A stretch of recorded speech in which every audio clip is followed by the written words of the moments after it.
Brian Lara famously said that as a batsman, Sachin Tendulkar was the true genius and that he was merely a mortal.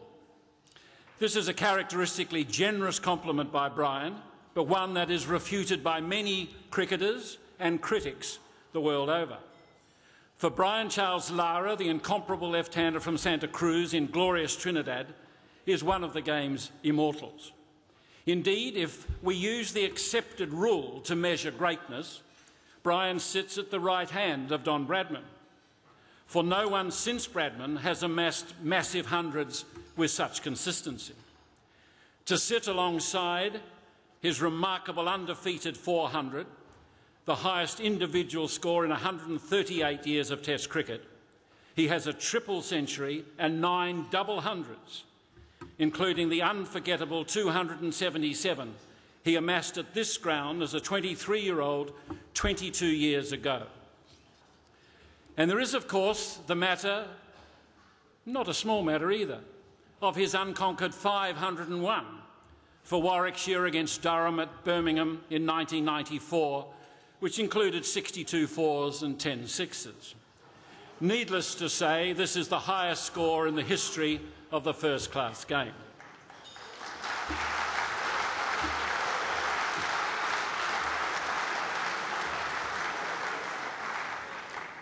Brian scored 11,912 Test runs at 52 with 34 hundreds, and in the limited over arena, 10,405 runs at 40 with 19 hundreds in a whopping 299 appearances. How's this for size? He scored a staggering 18.8% of West Indies runs over his career.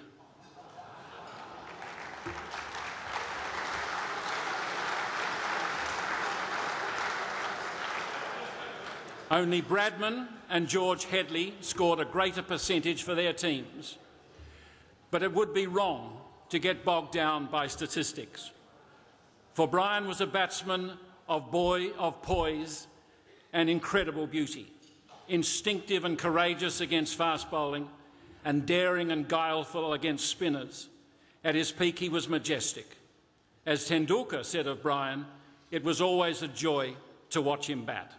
How true that is. Ladies and gentlemen, please welcome Brian Lara.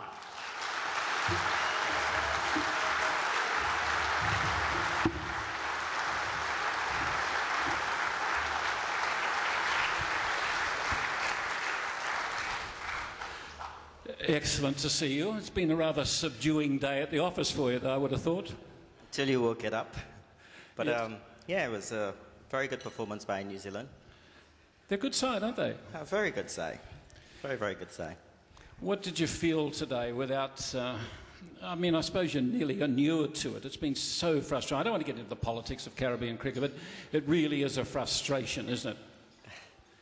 It's a huge frustration. I think that, you know, what you see on the field is not really, you know, the real story. I think that you would know, you've been around West Indies cricket for quite some time, and the problem really starts in the boardroom.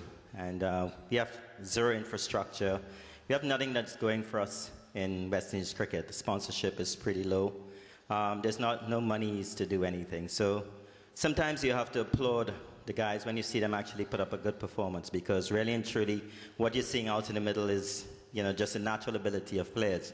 You look like a guy, a Chris Gale, who everybody seems to be very fond of, you know, but you keep seeing the same thing over and over. There's no change. So I believe that there is no huge guidance when you get into the West Indies team. It's really and truly up to your personal self to improve your game.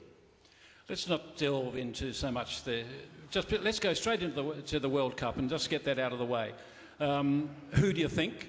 And of the 4 that have got through, I think most people would argue they're the 4 best sides have got through. They should be 2 fascinating semi-finals. Have you got a gut feel? Well, I don't know. It's tough. I mean, at the beginning, I thought, maybe a few months ago, I thought Australia would be the team to beat. But I'm just being honest in this circle. I hope nobody have any crumpled up paper to throw at me. But they did look pretty vulnerable last night. And, you know, without Steve Smith, you know, a lot could have been different. I think he played magnificently. And you just looked at him bat. compared to his partner the other end.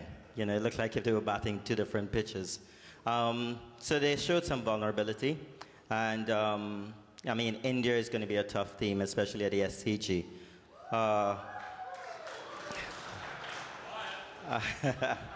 Yes. But it's going to be good.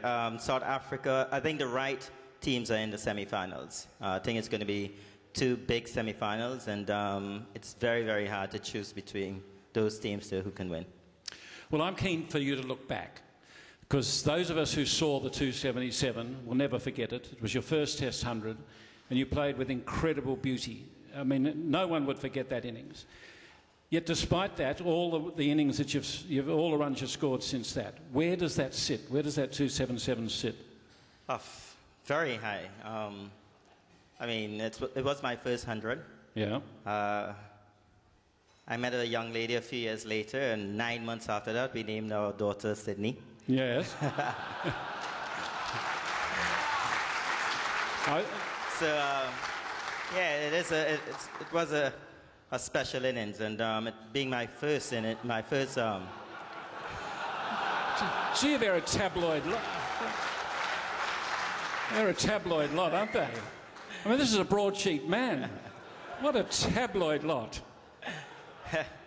But I mean, just going back a little bit in history, I remember the Test match very vividly, and even Test series before that. And Jeff Lawson would remember Alan Border, who is in Sydney as well. That every time the West Indies came to Australia in the late 70s, early 80s, they may win the Test series, you know, convincingly, but the Test match at Sydney was the one that they would lose. I remember Bob Holland and Murray Bennett bowling the south. Yeah. Bob Holland bowled left-arm orthodox, and he bowled Viv Richards, back of the arm, and it came back him and bowled him out. And I sensed that when Australia won at the MCG to go 1-0 up with 3 Test matches to go, and Sydney being the next one, I felt that Alan Border and the boys felt that this is our opportunity to win at Sydney, get an unassailable lead, and hopefully win the series. So for me, it made the innings even the most special one against a very good spinner, a guy who turned out to be a decent leg spinner. Yeah, only decent. Yeah, he was all right. and an old spinner, where is he, Mr. Greg Matthews? Is he here?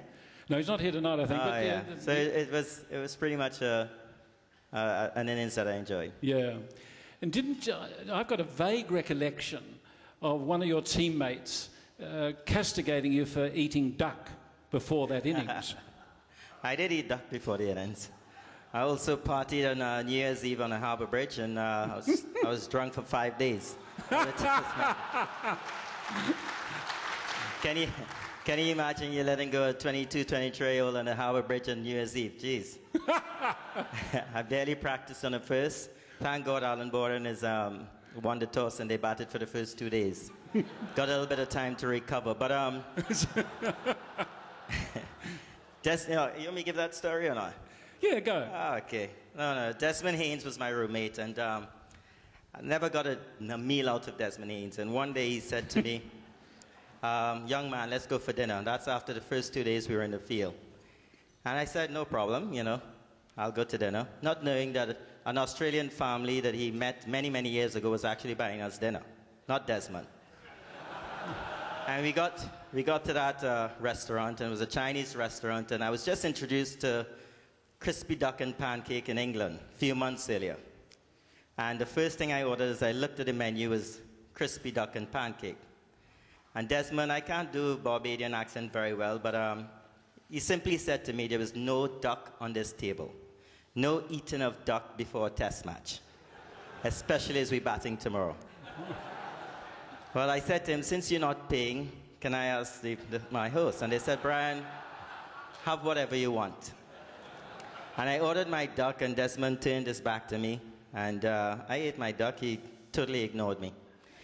And we went out there, and a couple hours, and on the third day, Desmond got one from Greg Matthews that he played onto his stump. And I walked out, and he was walking in, and he said to me, good luck with that duck.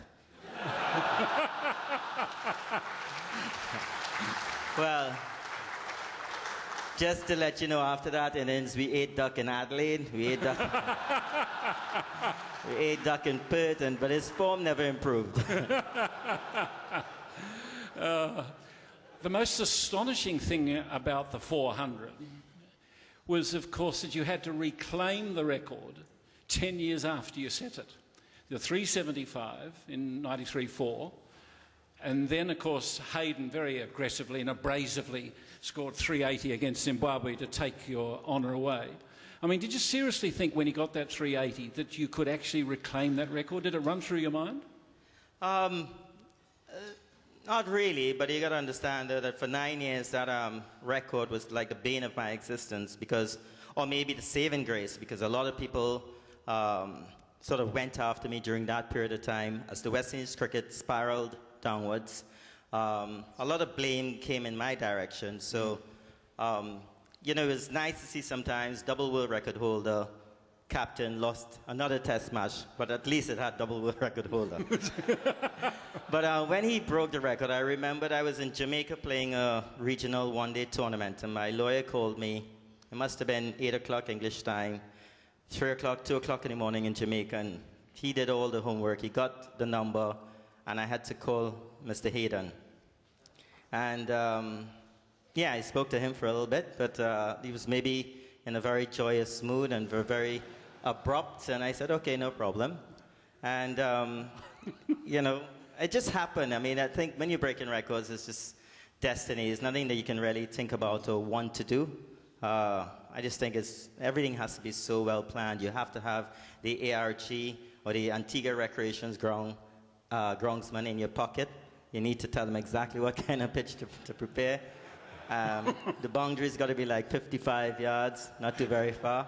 And Gravy's got to be swinging from the pavilion. Everything's got to be a real carnival. It's priceless. It's priceless. When you were talking about Sydney a moment ago, tell us about what she's doing now. How old is she now? Sydney is 18, and I spoke to her yesterday, and she said that she wants to come to Australia for Easter. I said, but I'll be gone. I said, I'm 18, I could come, I can go. Yeah. I said, well, maybe in November. So she's just about finishing school. Yeah. And going to take a gap year. So I might bring her out to Australia come November, December. Terrific. Is she living with you in Trinidad? She's living with the same young lady that I met 18 years ago. Yes, on that very special innings. Yes, yeah, I'm with you. I'm with you. We hear so much about Bradman and the bat and the tank, but we don't hear enough, I don't think, about Lara and the broomstick and the lime or the orange. Take us back to Santa Cruz with your 6 brothers as a kid playing with a broomstick in the backyard. I mean, we played cricket with whatever we could put our hands on. And I remember my first cricket bat was a coconut branch, you know, pulled down from a tree, and my brother shaped it into a bat for me. And, you know, having 6 bigger brothers, it helps, you know, especially as, you know, in the 70s, the West Indies was the best team in the world. The mid-70s onwards, all of the 80s, the West Indies controlled cricket. And any father would want any of his 7 sons to become a West Indian cricketer at the time. 6 failed, so he was left with 1. The last one. So they always say that, you know, I was treated better than they were. But cricket back in those days in the streets, in the savannah, we picked the hardest orange before it could get ripe. Golf balls, anything that we can put our hands on, you just played. But I think for me, the big benefit was the fact that everybody I played with was actually older than me. And I think that's one of the issues now. I find that there's a lot of age cricket and limiting youngsters to their age group. For me, I think the big advantage was to match my skills against the top guys, and no one wanted to give me any quarters. You had to work for it. If you wanted an innings in the street, you had to work for it. How many of your brothers saw the 375 and then the 400? Live? Yeah.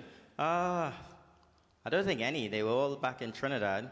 I think my mom and sister flew out in the morning of the 3rd morning of the test match, the 375, and they got a little bit of it, just the end of it. But They were very powerful and emotional scenes at the time, though, with Sir Garfield Sobers coming down. I mean, you knew he was there. You knew you were going to beat his... Well, you had the possibility of beating his record.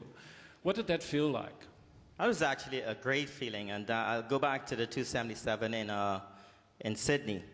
And when I got out, I was in the shower, and Sir Garfield Sobers was in Australia doing a tourism exercise for Barbados. And they said, Sir Garfield Sobers is outside to you. And I rushed out of the shower and, went and stretched my hands out. And he just looked at me and shook his head. And he said, what's wrong with you? I said, what's wrong? He said, well, you had a perfect opportunity, not just to score a triple century, but to go on to score the big thing. And, I settled back and I thought, well, that was really nice coming from him. And they had the same exercise a year later, in 1994, and again he was in Antigua for that inning. Yeah. So for him to be there, for the man himself, someone who I have had great respect for, and someone who supported me, especially when I was 16 and 5'5" and 100 pounds and couldn't get the ball off the square. He was one person who felt that I had the ability to do it.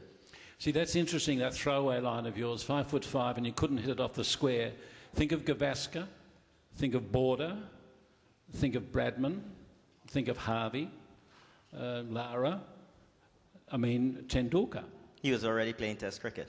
Yes, at 16. I know. Well, let's go to Tendulkar. Did it irk you, or did it amuse you or interest you right through your career that the comparisons were being made, who was the greatest of them all, the two of you? You get on well with him, don't you? Yeah, very, very well. It's just like an interesting thing to look at from the outside because it's so unnecessary to compare because one day you would see Tendulkar, who for me absolutely is the most correct batsman that I've ever seen and play with, and one of the greatest. Maybe Viv Richards for me is the greatest batsman that ever played the game. But another day you'd see Dravid, who, if you want someone to bat for your life, you'd want him to bat for your life. So for me, it was more of an appreciation of everybody that I saw play. Ricky Ponting against fast bowling, Adam Gilchrist opening the batting or coming in at number 7 in a test match and scoring 100. And when the comparisons were going on, I felt that it was nice, but it was unnecessary. I think that everyone should just enjoy what we brought to the table. I think, first of all, as sportsmen, we are all entertainers. And we should just be, and we should know that for a fact, that we are entertainers and people are coming through the turnstiles and paying to watch us play, and that's our job, to entertain. And I appreciate the comparisons, but, I just leave it alone. What did you talk to him about? I know you had the same bat, the MRF, along with Steve Waugh. But when you chatted, what did you talk about? Did you talk technique, or did you talk ambition, or did you share something? Something special between the two of you? I think most of our conversations were based outside of cricket. He is a big fan of Formula One. I'm a big fan of sporting events like the Masters, like Wimbledon, and we would sit at Wimbledon and drink a couple bottles of wine and just discuss other things. We really and truly never got into cricket talk. And we may talk a little bit about Indian cricket and the politics and West Indian cricket and what we can do to help each other in those situations. Of course, he could have done a lot more for West Indies cricket than I could do for an Indian cricket. But our conversations would really relax. Yeah. And I never felt that tension between us in terms of competing for being the number one, batsman in the world, because I didn't feel it was necessary. Who are the sportsmen you admire around the world? What gets you excited to watch a sportsman or a sportswoman in full flight? Back in the day, being very close to America, we got a lot of basketball. And Michael Jordan would have been my number one sportsman, and just the way he played, his charisma and everything. So Vivian Richards, definitely. I grew up with him. Well, I grew up watching him play, and he would also be in the upper echelon of sportsmen for me. Sugar Ray Leonard. I don't know if you guys know who that is. Yeah. I can remember an interview with you years ago, and one of the most fascinating answers I'd ever heard was when you described the difference of facing Warne and Muralitharan. Take us through that again. I think it's absolutely fascinating. I hope I could repeat the answer.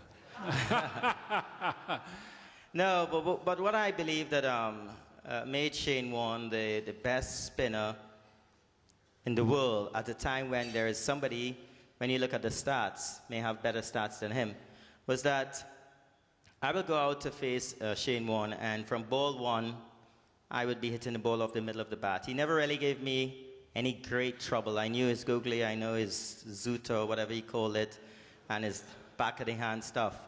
But I felt that when I got 2 to 3 hours into the innings and I'm comfortable, I felt that Shane looked like he was getting comfortable as well. He was actually improving and his confidence looked strong.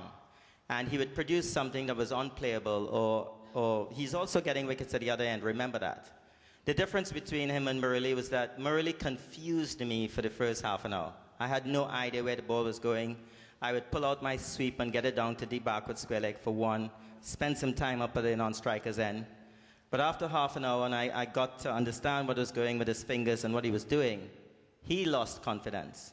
And then he was still picking up 7 wickets, but he wanted to pick up everybody else.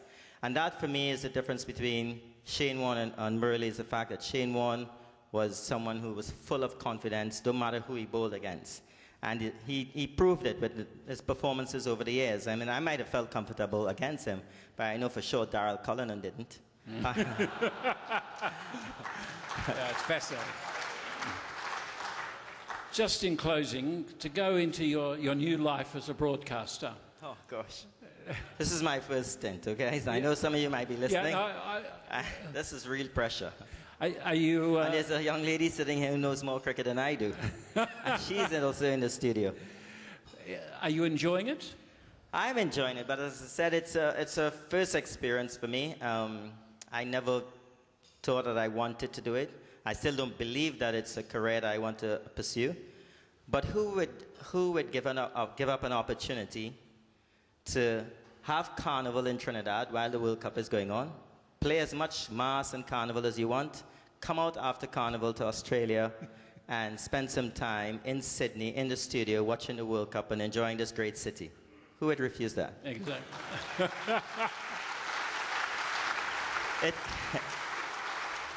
It actually felt like the time when, in 1994, when Warwickshire sent a contract for me to play in the English League.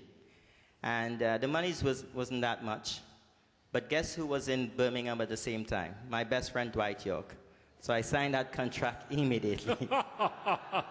You're outrageous. You're still playing golf and playing it well? I'm still trying my best at golf. Yeah, I played with Ricky Ponting the other day. I had the better of him. So it's cool. Well done. What are you playing off now? I play off of 3.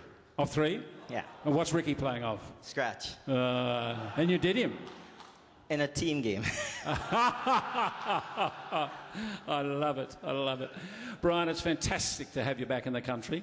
You're much loved here, as you know, and anyone who saw the 277 will never, ever forget you. And we're very grateful for your time tonight. Ladies and gentlemen, thank Brian Lara. Just hold on a minute, mate, because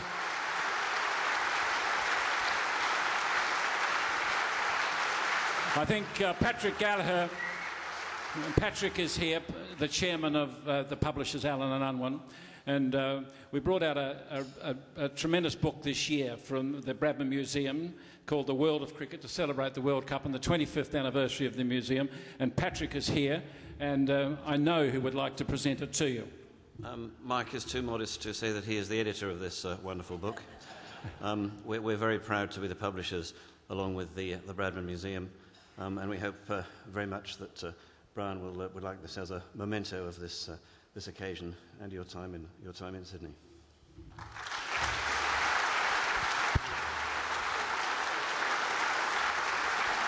Thank you, Patrick. Ladies and gentlemen, Brian Lara.